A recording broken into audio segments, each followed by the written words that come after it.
What's going on, guys? My name is Nicholas Merton here at Data Dash, and today is August 4th of 2017. So guys, as I make YouTube videos on cryptocurrencies, I've noticed one thing ever since the inception of my channel. A lot of people who view my channel, or those of you who are watching for the first time, are new investors in the cryptocurrency sphere. I mean, there's no doubt to it. This is a massively adopted market, and for its short lifespan, there's a lot of new people coming into the industry. Now, that being said, a lot of the videos I make are for those who are relatively experienced with cryptocurrencies, or at least have, walked around the block in the sense of understanding everything.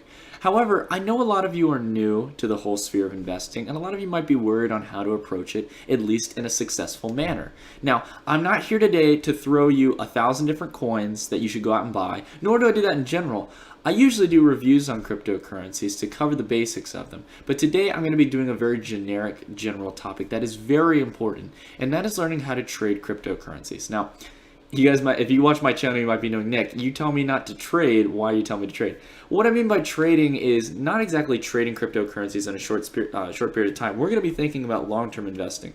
However, not only do you use a little bit of trading strategy within investing, I'm going to teach you guys how to use technical analysis and the primary steps that you're going to need to know to really become a successful investor in cryptocurrencies. So you have to use some trading techniques as well. Investors do it themselves in other traditional markets like equities, meaning stocks. So I feel it's important for you guys to understand this. So anyways, guys, I've been pushing it off for too long. We're going to learn a lot in this video. I really hope you stick around, and I think it's a great video to get your feet wet into cryptocurrency. So let's jump right into it, guys. All right, so the big word here, everyone, is strategize. I'm going to tell you right now that the majority of people who invest in cryptocurrencies do not strategize. They don't understand why they're putting their money into certain coins, and they think that it's just going to be a get-rich-quick scheme. They think they got it in the bag. They've got, the profits are raking in. I don't sell you guys coins like that because I want you to do your own research and be confirmed that you're going to go out and find those coins that you know you're confident in. And I can show you guys all the steps to it. So we're going to go through it. I just want to make sure and emphasize, guys, strategy. Strategy is the big key word here, okay?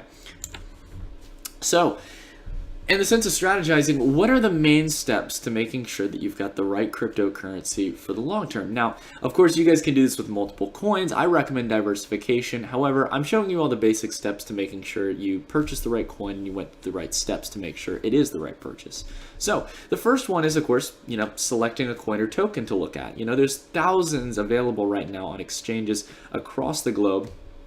However, there's a very nice premier selection of, I would say, around 50 to 100 to invest in right now, with more ICOs coming out day by day. So you've got a huge variety to look into. The second step is, where's the price? Where's the price at? Is it cheap to us? Is it at, at all new highs, or is it at new lows for the 52-week? I mean, this is a really important factor, and we're going to get more into how we should really look at this and where we should think about buying. Step 3 is to check for chart patterns, guys. This is where we're going to get into the technical side of things and really start analyzing price action to benefit us in the sense of gaining valuable insights towards our future possible investments. Step 4 is to use the indicators. Now, guys, the indicators are extremely important. What's nice is that in crypto markets, seeing as it's relatively new, the very basic indicators, which I'll teach you about today, are very helpful in investing in cryptocurrencies. Whereas in other markets nowadays, you have to use very advanced forms of technical analysis to even keep up with how markets work. So it's definitely, it's very useful to use the basics in cryptocurrency. Like I said, we'll cover them a little bit later.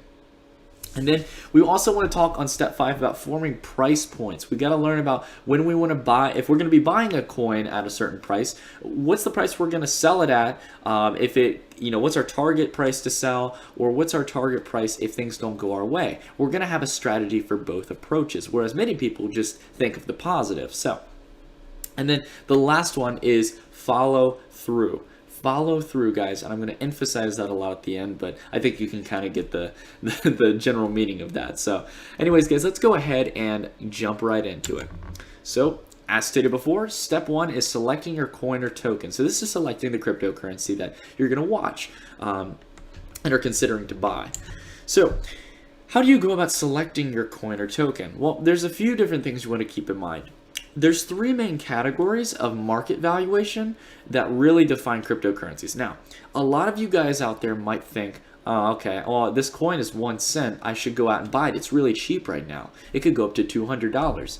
That's highly unlikely because the actual dollar value per coin, or if even if it's just a few cents, doesn't matter in the grand scale of things. It's the market valuation. And how is that calculated? It's by the number of coins or tokens multiplied by its current price, and that's the overall valuation of that. For example, Bitcoin is very big. It's the largest cryptocurrency, and it's somewhere in the $40 billion range. So very highly valued, seeing as it was the first cryptocurrency and it's widely adopted and known across the world. So that would be an example, segueing into our topic of value types, that would be a perfect example for our large cap. Now, I consider, everyone's got their own definitions, but I personally would consider large caps to be the top 5 coins in valuation. So you can think of probably off the top of your head, if you have a general knowledge of cryptocurrencies, Bitcoin, Litecoin, Dash, Ethereum, you name it.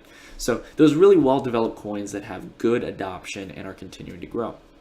The second category is mid-caps. Now, mid-caps have, at least in my mind, over a $200 million valuation. This averts the risk of getting completely wrecked by whales, as they're called, the people who have the large volume of Bitcoin that can pump and dump certain cryptocurrencies. This gets you out of that risk zone, but also puts you in a more well-defined zone. These coins have pretty decent adoption. They're getting more media coverage. They're advancing on their tech. They usually have good teams. So definitely kind of medium level risk in the sense of investing. As you go down the list of valuation, you have higher risk. And that leads us to our higher risk candidates, which are small caps. Now, I recommend you guys do not invest in any small caps that are under $20 million in valuation, period, if you want my advice. The reason being is because down there, you are really susceptible to pump and dumpers or the whales, as I was telling you earlier. And we really want coins that are somewhere around probably the $50 to $200 million range if we're going to do small caps. So that's basically coins that are just coming onto the market, just getting out there. I know one that I'm very optimistic on is Mysterium. But they're usually very early stage coins that you could go out there and watch, maybe consider buying into early on. So the second question in selecting your token is, now that you've categorized what kind of risk factor you want in the sense of valuation, you've picked a coin maybe in large, mid, or small cap, you have to ask, why are you optimistic? And this is a really fundamental question. This isn't so much technical, but why are you optimistic on this coin? Now, I listed out 4 major categories that you should always look for when you look at any given coin or token. The first one being target market. What is it aiming to be? For example, I have a few listed out. I have cloud storage, app development, finance, VPNs, and I can tell you some coins that go with those. For example, cloud storage. Sia coin is an example, which has a decentralized blockchain network where you can actually store your information on a multitude of hard drives across the globe, and you can pay people through Sia coin. So that's an example of knowing the target market of a certain coin. And there's tons of different target markets that these coins are going after, guys. So there's an abundance of opportunity, and blockchain technology is looking really optimistic in this sense. Second thing is, speaking of that, the technology. The philosophy might be great, the target market might be there. Is the tech there? Is the team actually making great technology that can not only be easily used, but easily downloadable, accessible, and brought to a wide scale? So is it actually out there and ready to use? The third thing is a solid dev team. Now, guys, this is something that has to be left up to interpretation, much like the other 2 factors that we've gone over. But this is something to really do your research on. You do not want to be investing in a coin that might have a great ambition and might say they're working on some technology, but only has 2 to 3 developers.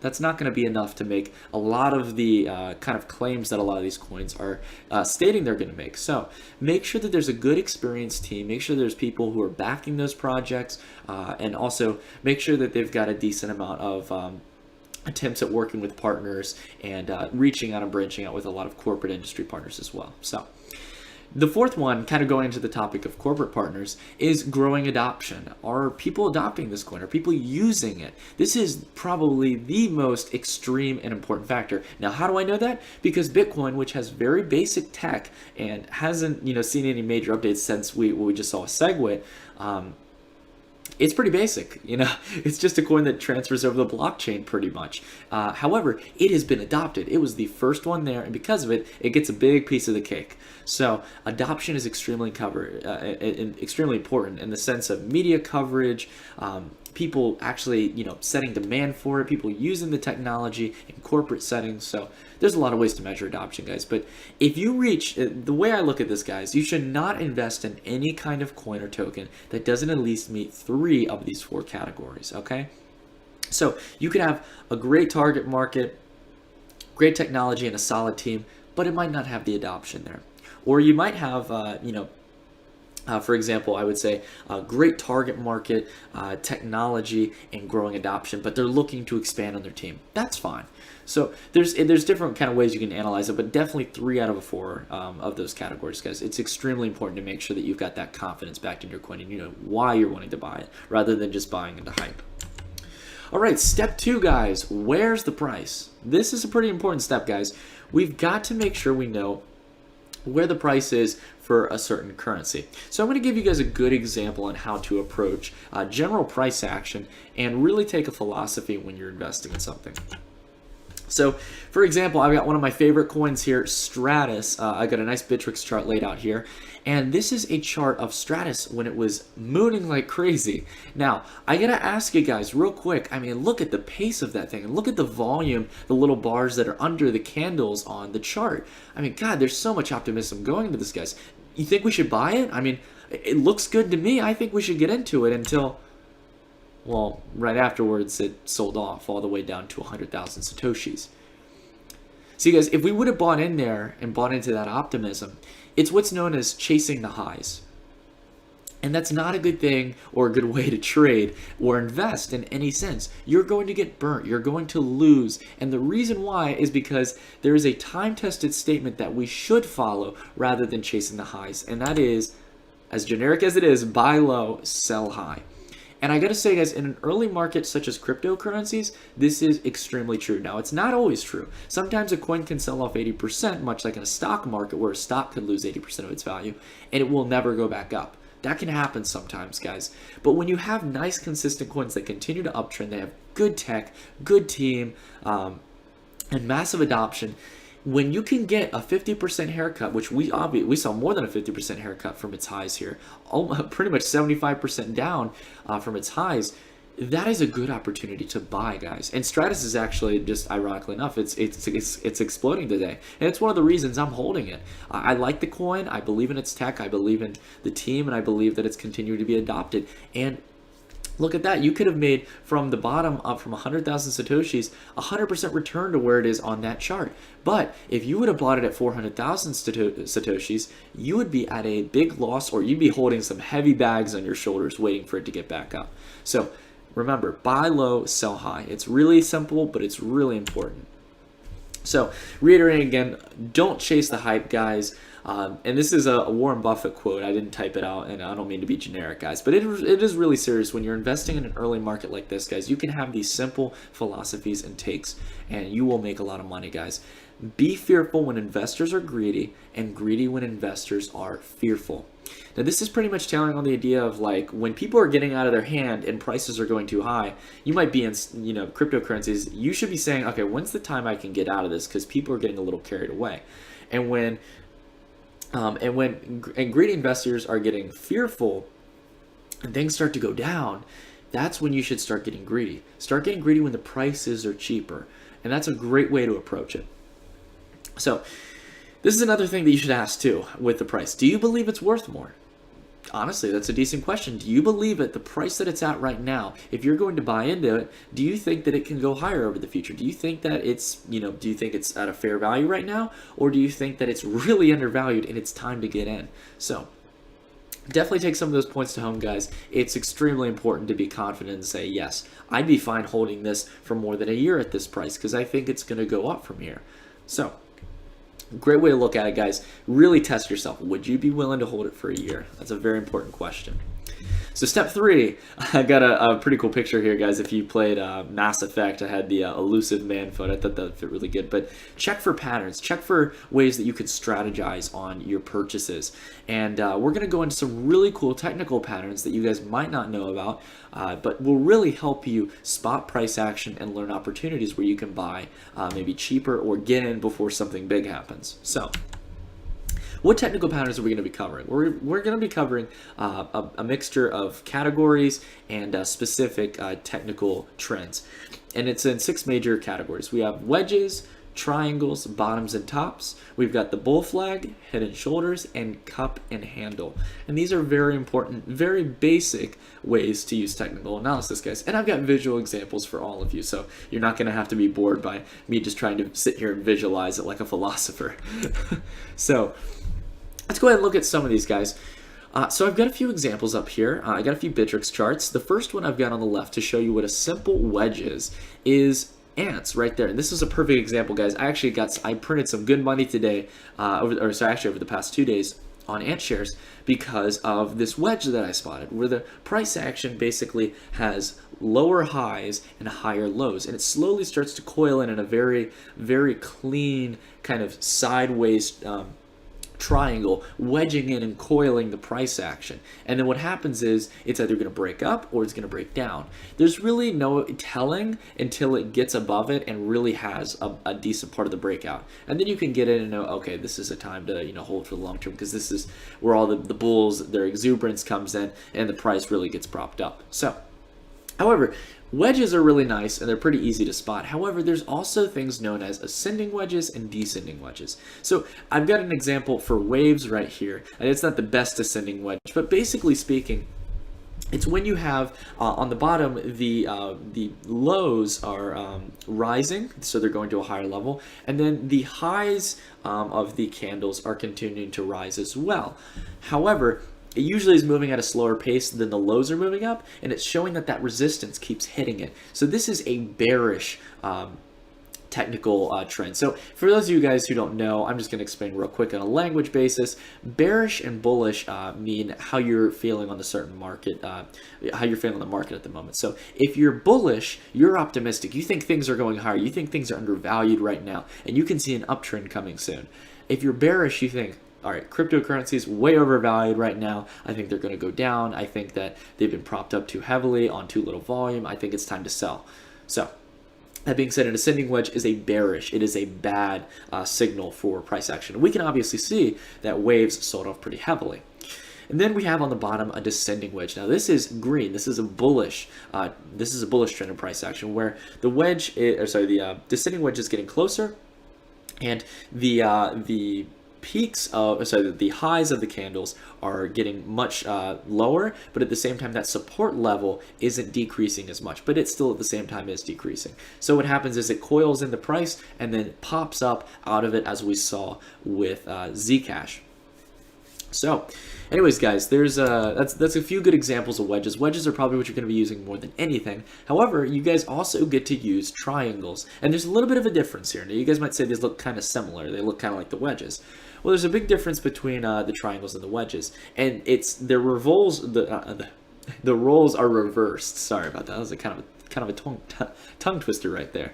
But basically, in the sense of an ascending triangle, what you're seeing is lows from a stock price continuing to rise to higher levels, and then there's a consistent resistance level. So for example, we saw a stratus here, which eventually will lead hopefully to a breakout as the price continues to find that steady support upwards, and it keeps coiling against that resistance. So eventually it'll get to the peak, usually the peak corner of it, and shoot upwards. Now keep in mind, guys, it doesn't always work out that way, but usually in a sense, ascending triangles are a bullish sign. Next up, we've got Bitcoin right here, and a perfect example of a descending triangle. So we have the base support line at the level we saw on Bitcoin, and it kept on finding support there. However, it kept on getting resisted at lower levels, showing that there's some negativity in the price action. So eventually, it got to the peak or the end of the triangle, and it went through and it fell down to new lows around the 2000 area. So those are perfect examples of utilizing triangles in cryptocurrencies. Next up, guys, we've got both bottoms and tops, and today I'm going to be talking about double tops and double bottoms.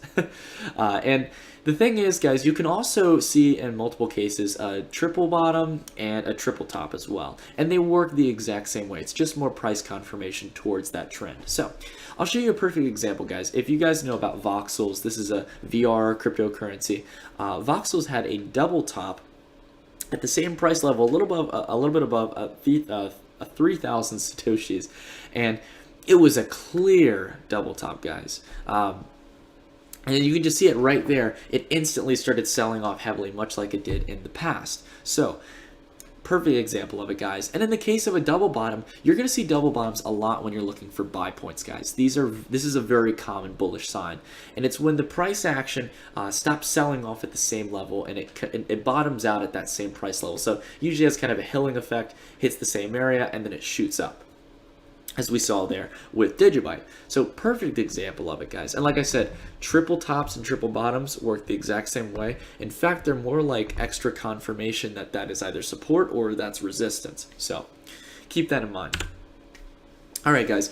So next up, we've got a bull flag. This is a very common technical sign you'll see in normal traditional equities markets. But however, recently we had a really good example of an ICO, which is Omisco, that came out strong, came up with a strong candle, and then maintained the majority of its gains, and then continued to rally. This is what is known as a bull flag. And a bull flag is a confirmation that, look, we had a great day, we're slowly maintaining some of that, we're cutting back a little bit, we're being reasonable, we have to have a little bit of a pullback, it's healthy, but we're maintaining the majority of our gains, and then we're going to ascend to new highs.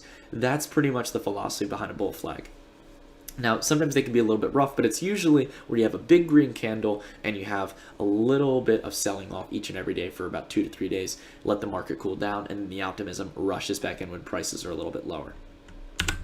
All right, guys, head and shoulders. Now, I couldn't find a really good example just in my spare time when I was working on the PowerPoint slide for this of a stock, or sorry, not stock, a cryptocurrency that showed a head and shoulders pattern. However, it works the exact same ways, guys. In this case, we have a chart of the euro to the USD in comparisons on Forex exchanges. So we can see, obviously, with the head and shoulder pattern, it's much like a literal head and shoulders. So you have the left shoulder of the price action that is found and maintains some support. It starts to go up towards the head, the peak of it, and then it comes back down, and it looks like it's going to try to get up there again and try and test the highs. However, it curves back down and forms a head and shoulder. And this is a very bearish sign, guys. You do not want to invest in something that shows a head and shoulder. That is meaning long-term downtrends for quite some time and a decent correction coming to the price action. The last one we're going to be covering, guys, is a cup and handle. Now, I knew instantly when I was thinking about a cup and handle what to cover, guys. There was no more clear of a cup and handle in any history of cryptocurrency other than Bitcoin after its first major run up and its pullback. What we could see here, guys, is basically, it's what it is. It's a cup, so you see the cupping price where it goes from its peak, it goes down, and it comes back up to those highs, and then it has a slight pullback, almost kind of like a handle on a teacup. So this is an extremely bullish sign, guys. If you see this on a chart, it usually means optimism is coming back into that asset. So if you see this on a cryptocurrency, guys, or if we see this again with Bitcoin, that's a huge opportunity. So next up, step 4, using the indicators, guys. As you can see on the back here, I've got a picture of Apple. I know, continuing to go back onto the stock market of things rather than cryptocurrencies, but everything applies the same, guys. You can see with the circles there, you can use these technical indicators to really help you. And I'm going to be covering about the basics that you need to know because, quite frankly, you don't have to use any advanced technical indicators in these markets, guys. There's a lot of simple indicators that you can use that people use in traditional markets that can really just give you a massive advantage that even some basic investors and traders don't use in cryptocurrencies. So the 3 I'm going to be covering today, guys, are the simple moving averages, the MACD, and the Bollinger Bands. And these are really important for you to understand and use. And what's nice is you can use them on pretty much any charting application. I know Bittrex allows it, I know TradingView allows it, so lots of opportunities out there to use these, guys. All right, so the first one is the simple moving average. Now, y'all know I'm very optimistic if you watch my channel about Ant shares or NEO, and I definitely wanted to use this as an example because it was so clear. So not only did we have the wedge on Ant shares, but we also can use what's known as the simple moving average, and we see that it lines up perfectly on the chart. Now, a lot of you might be wondering, Nick, what is a simple moving average? Basically speaking, on this chart right now, we're looking at the daily chart. So this means each candle you see on here is a day's worth of price action, okay? So we're seeing a few weeks of price action here on this chart. And when you're viewing the daily chart like this, where each candle is a day, the simple moving average is going to take a numerical value you give it. In this sense, we used the 50-day. And it's going to take the last 50 days of closed price action, meaning what the price closed at each of the 50 days. And it averages it out, the simple moving average. And it produces this really nice smooth line that usually goes up so long as an asset or cryptocurrency's price goes up over time. Now, if things start to downturn, the moving average will follow slowly behind it. And you can use this for a lot of different numerical values, guys. I prefer, if you're going to use it, use the 50-day, the 100-day, and the 200-day. And what's nice, too, is if you want to spot this trends on the weekly, if you're thinking really long-term, you can also just simply switch to the weekly chart, and it will adjust to the 50-week, the 100-week, and the 200-week. Now, those are really long time periods, especially for something so young as crypto, but maybe in the future you might use that for longer-term trends, or maybe for Bitcoin or one of the larger coins. So, next up, guys, we've got the MACD. So, as you can see, there's nothing specifically on the chart, but it's at the bottom. And the MACD is a really cool indicator to tell when bullish price action is on the horizon and when investors are starting to get positivity back into price. So, we can see that there's a red and a white line on this case. The colors will vary for you guys, so you have to set them accordingly. Basically speaking, though, if you really want a simple definition, and I know I have to get through this pretty quick, the white line is, once it starts crossing the red line upwards, pretty much passing the red line, it's shown as a sign of optimism, and it's definitely a bullish signal. Now, when the white line dips below the red line and it's peaked up, kind of like it was back in July on the chart, that is not a good sign. That means selling action is most likely coming. So, keep that in mind, guys. The MACD is very, very helpful. And the last thing I want to talk about is the Bollinger Bands. Now, what is the Bollinger Bands? And simplicity, for the sense of being simple by definition, it's basically the range of price action that should be at least a little more common. And if it steps outside the bands, you should know that the price action has probably been a little overextended. So, for example, we can look back to back in June when Ant shares was just skyrocketing, guys. You can just see the price action lifted up to incredible new highs at 500,000 satoshis. Just a few days being around 100,000 satoshis. So a huge lift up in price.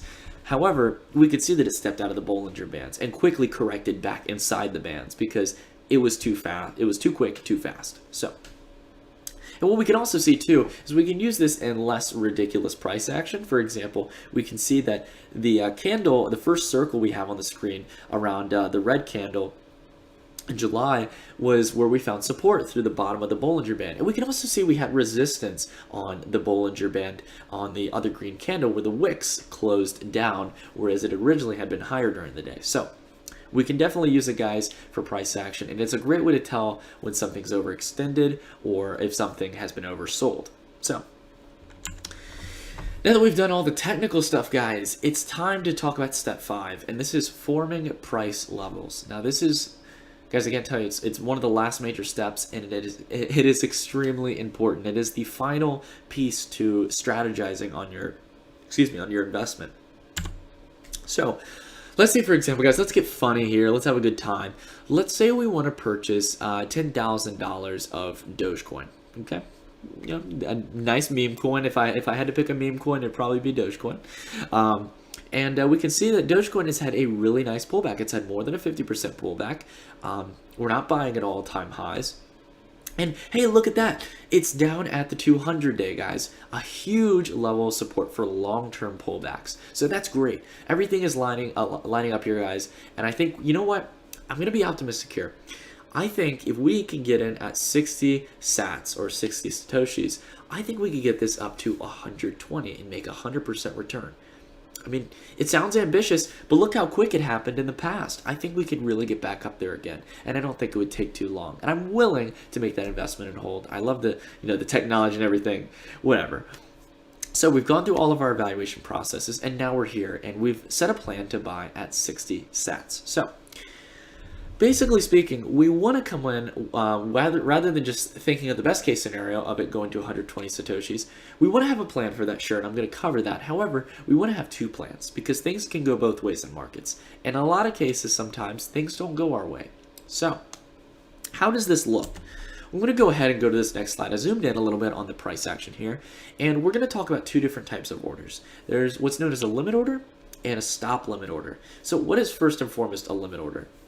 A limit order is what pretty much states in a verbal, kind of like a verbal contract. It says, I'm not going to be selling my Dogecoin until I reach 120 Satoshis per Dogecoin. All right, and that's the 100% return we were talking about, right? So that's a limit order. Now, you can always cancel it. It's not set in stone. You're not signing a contract, in that kind of sense. But it's pretty much telling to the market, look, I'm listing this up for 120 Satoshis. I'll wait till the market sees it fit that that's the value and someone wants to buy my coins off of me. So that's a limit order, and that's hopefully the case scenario we're hoping for.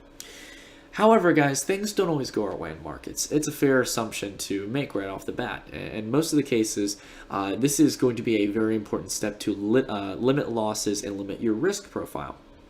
So let's say, as previously, we were buying at 60 Satoshis for each of our Dogecoin. Well, let's say, for example, we only want to, at max, lose 10% on this trade, okay? We have a potential to make 100% return, but at the same time, we don't want to, just keep holding it and then, we're down 50%. We're going to limit our risk profile to 10% in losses. And we can do that with a stop limit order. So a stop limit order pretty much says when it reaches, if my Dogecoin reached this price, it is going to automatically sell. Now, guys, a lot of trading applications do not have stop limits set in. However, what you can do is you can set price alerts on your phone and actually go out and physically sell it once it reaches the price. So it works the same way. It might not be as quick and instant, but it's a good way to be disciplined, guys, and limit that risk profile, because so many people don't do that and they get burnt and have to hold huge bags of coins that they don't want to hold and wait, hopefully, like, God, I hope it goes up someday. So you don't want to get caught in that spot, guys. And if you make a 10% loss, let's say in this case scenario, guys, don't feel upset. Be satisfied knowing that, hey, I limited my risk to an area that I'm comfortable with, and you know what? I stayed disciplined. And guys, now that we've covered everything, that is the last point I'm going to reiterate to you guys. Be disciplined, guys. I can't tell you. Let me tell you something real quick. Now that I've gotten all that stuff out of the way, the jargon of all I want to talk about in this video, guys, I really want to talk on a philosophical level here. You guys who are watching this video within a year or two from when it's coming out, I want to let you all know that you're in a market that is set to expand very far over a long period of time. You are early adopters, and you should be happy for that. I'm glad you're here on this channel. I'm glad you're here watching my videos, but I want to make sure that you guys don't get carried away.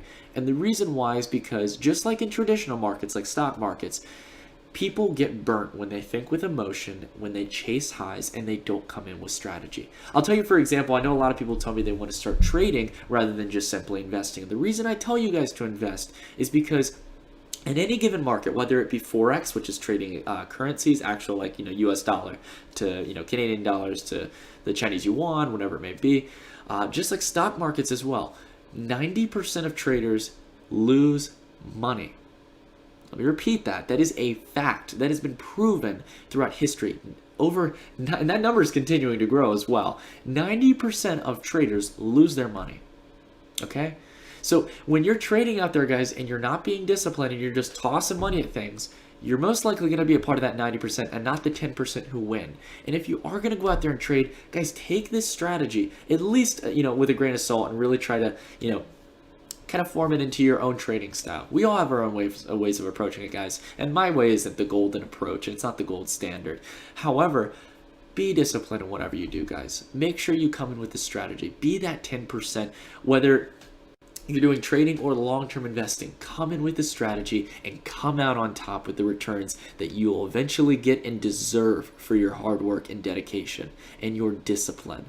So, guys, I know I rambled on there for a few minutes, but I'm glad I got to cover all that. I've been meaning to do it for quite some time, but I'm happy you stayed with me, and I'm happy you watched it, and hopefully you gained some knowledge. So thank you guys so much for watching, and thank you for continuing to stick around my channel for those of you who are subscribers to my channel.